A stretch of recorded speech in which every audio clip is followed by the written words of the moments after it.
Comment ce jeune enfant né en Afrique du Sud est-il devenu le plus riche de tous les temps? Elon Reeve Musk naît le 28 juin 1971 à Pretoria, en Afrique du Sud. Sa mère, May, est une Canadienne passée du mannequinat à la nutrition. Son père, Errol Musk, ingénieur sud-africain, possède notamment une mine d'émeraude en Zambie. C'est à ses côtés qu'Elon apprend très jeune à bricoler et à créer des objets. On raconte même qu'enfant, il fabriquait déjà de petites fusées en carton. À l'école, Elon n'a rien du premier de la classe. Discret, peu sportif, souvent plongé dans ses pensées, il se distingue des autres enfants dans une Afrique du Sud encore marquée par l'apartheid. Plus tard, il révélera être atteint du syndrome d'Asperger, une forme d'autisme sans retard intellectuel. Il dévore les livres, bandes dessinées sur l'espace, romans fantastiques, Le Seigneur des Anneaux. Ce sont dans ces mondes imaginaires qu'il se sent le mieux. Il reste aussi très proche de son frère Kimball et de sa sœur Tosca. En 1980, ses parents divorcent. Il décide de vivre chez son père, mais cette période est douloureuse. Elon témoignera plus tard de violences physiques et psychologiques. Cette ambiance étouffante renforce son désir de fuir et d'aller voir ailleurs. Vers 10 ans, dans un magasin, il découvre un ordinateur Commodore VIC-20. Fasciné, il insiste pour que son père lui achète. Dès qu'il l'a, il passe des journées entières à apprendre la programmation.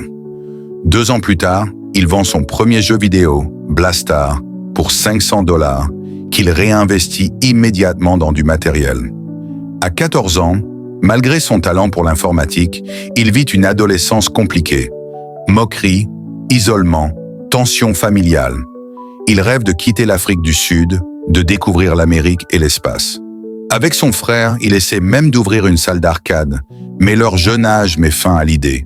À l'approche de la majorité, il est censé faire son service militaire. Une nouvelle loi lui permet toutefois d'obtenir la nationalité canadienne grâce à sa mère. Il saisit l'occasion et part pour Montréal en 1988. Il multiplie les petits boulots pendant 1 an, puis reprend ses études à Queen's University. Kimball le rejoint et en 1992, Elon part aux États-Unis terminer son cursus à l'Université de Pennsylvanie, où il décroche 2 diplômes, un en physique et un autre en économie. En 1995, il est accepté en doctorat à Stanford, mais il abandonne au bout de 2 jours. Il sent que l'Internet va bouleverser le monde et il veut être au cœur de cette révolution. Avec Kimball, il fonde Zip2, une sorte de guide en ligne pour les entreprises. Une innovation majeure pour l'époque.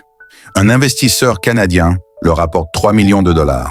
Elon dirige le projet avec un perfectionnisme extrême. En 1999, Compaq rachète Zip2 pour $310 millions. Elon récupère 15 millions et investit presque tout dans un nouveau projet, X.com, une banque en ligne révolutionnaire. Non loin de leur bureau se trouve une start-up appelée PayPal. Musk repère le potentiel, investit, puis finit par fusionner les 2 sociétés et en prendre la tête. En 2002, eBay rachète PayPal pour 1,5 milliard et Musk touche 175 millions. Mais cette année est aussi marquée par un drame. La perte de son premier fils, Nevada, décédé à seulement 10 semaines. À partir de là, son image publique évolue.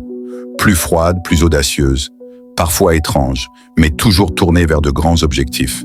Il s'offre quelques plaisirs, mais surtout, il décide de réaliser son rêve d'enfant. Conquérir l'espace. Il fonde SpaceX en 2002, persuadé que la NASA avance trop lentement. Son but est simple, rendre l'accès à l'espace moins coûteux et un jour aller sur Mars. En 2004, il investit aussi 50 millions dans Tesla, une jeune entreprise de voitures électriques. Avec Justine, il a des jumeaux puis, en 2006, des triplés. À partir de 2007, il adopte petit à petit l'image du vrai Tony Stark. Robert Downey Jr. vient même le voir pour s'inspirer de lui pour le rôle d'Iron Man. Mais en 2008, la crise financière éclate. SpaceX multiplie les échecs, Tesla est au bord de la faillite et Musk divorce. Il se retrouve quasiment ruiné. Il tente un ultime lancement de la fusée Falcon 1. Cette fois, c'est un succès. La NASA lui accorde alors un contrat de 1,5 milliard de dollars. Ce contrat le sauve et permet aussi de relancer Tesla, qui lance la Model S.